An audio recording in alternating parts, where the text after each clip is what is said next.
bit of artistic licensing. And, yeah, I lost my military physique a long time ago.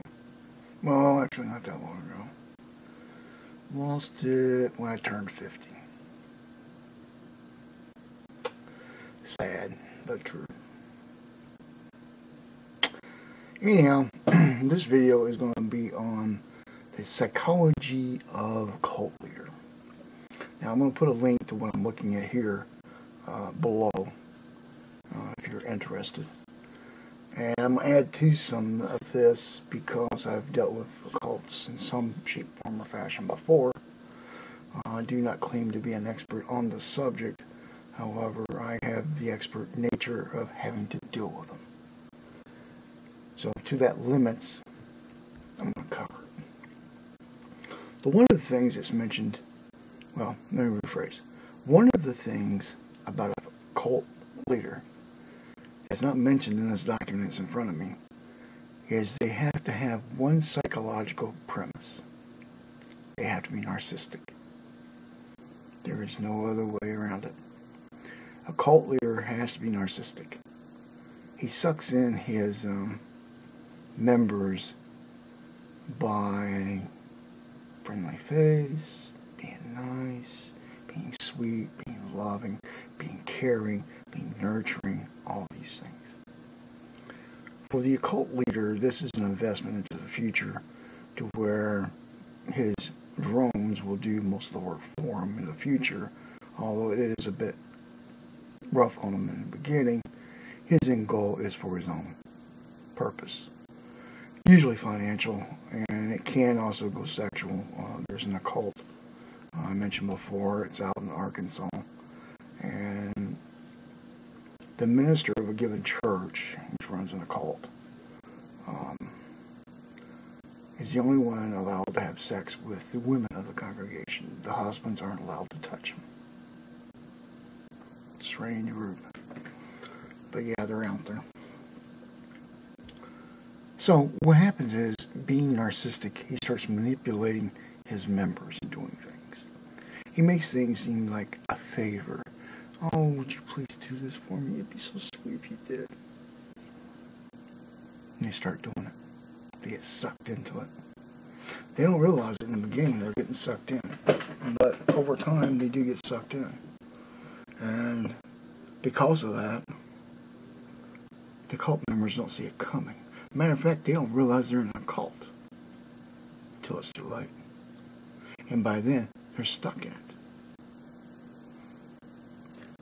Now, as I mentioned, there will be a degree of manipulation going on, driving a person's ego or using their fears or ambitions or whatever it is. The occult leader is, in fact, I won't say an expert, but has a degree of understanding of human psychology, well enough to use it against his members. And he does it for his own benefit, no one else's. For whatever the reason the occult leader is driving to. Either his ego, or financial, or sexual, or, itchy ear, or whatever the occult leader is trying to lead to. And that's what he does. He'll use a series of gimmicks to get people in, to bring in motivation, and by doing so, bringing the people into focus, into what that cult leader wants. And they go about doing it. The cult leader will also, at some point, start isolating the occult members from society. Isolating them from their family, isolating them from their friends, isolating them from whatever group that they are opposing. The whole key is to keep them separate and isolated from whatever they're doing. Now, they will attempt to do some type of hardship on the cult members by eliciting a psychological dependency on the cult leader. There's certain things that is done. It's actually still done in the military, at least it was when I was in, by psychologically training a person to be and fulfill a role. Now, the military's goal is just to prepare you for what could be, but other people have used it for other reasons. Some of it includes sleep deprivation, chronic hunger, long hours of manual labor, etc. The whole point is to make a person so tired, so exhausted, where they don't question anything. And they create a dependency within the occult member to follow the occult leader. They don't see it coming. And there's more under the mechanism. Like I said, there's more in the document, but I'm not going to spend a long time on it. They will also instill in their members a degree of paranoia. Like, oh, if we don't do this and this and this, this will happen. Or, oh, people are trying to come in to stop us from doing the right thing. Or, these people are a detriment to society, or whatever. They instill, sorry, spring. I hate spring. They'll instill some degree of paranoia within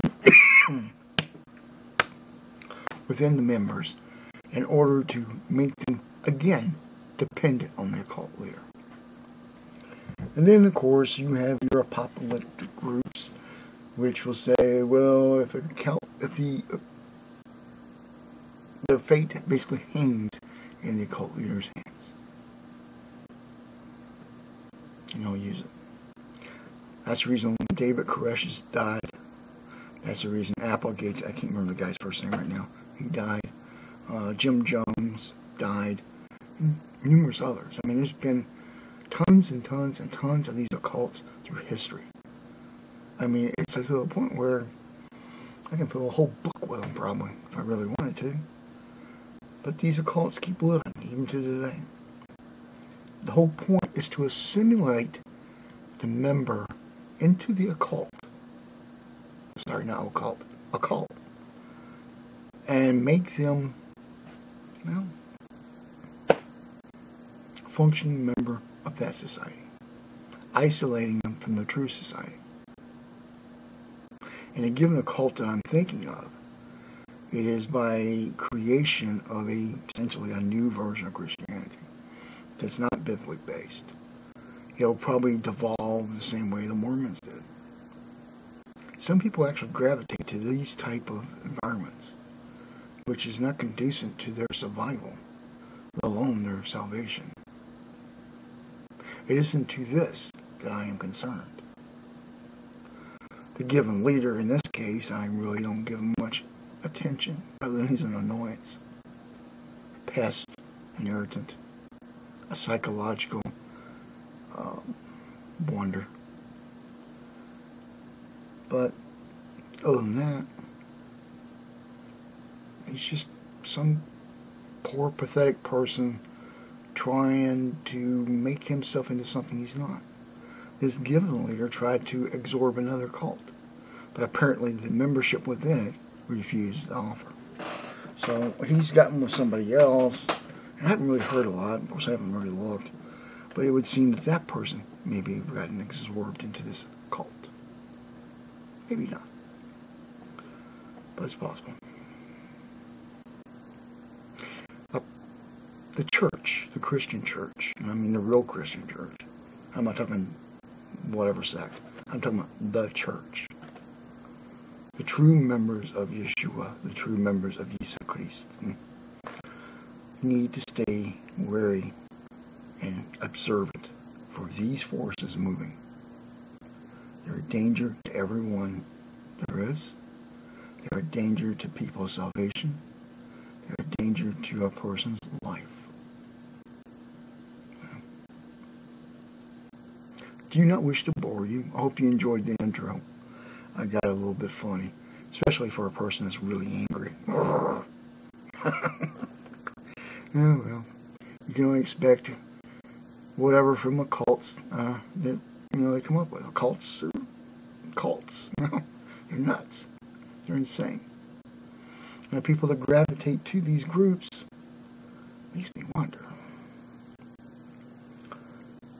Yep. Easy to get sucked in when you don't see it coming.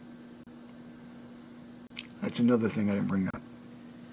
A cult leader is also a con artist. And like P.T. Barnum said, there's a sucker born every minute.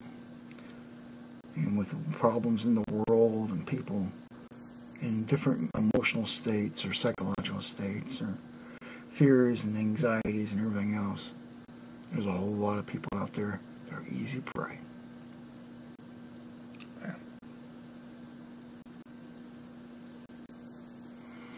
Y'all take care. Be blessed. And for the cult members, I suggest you get away from that nut.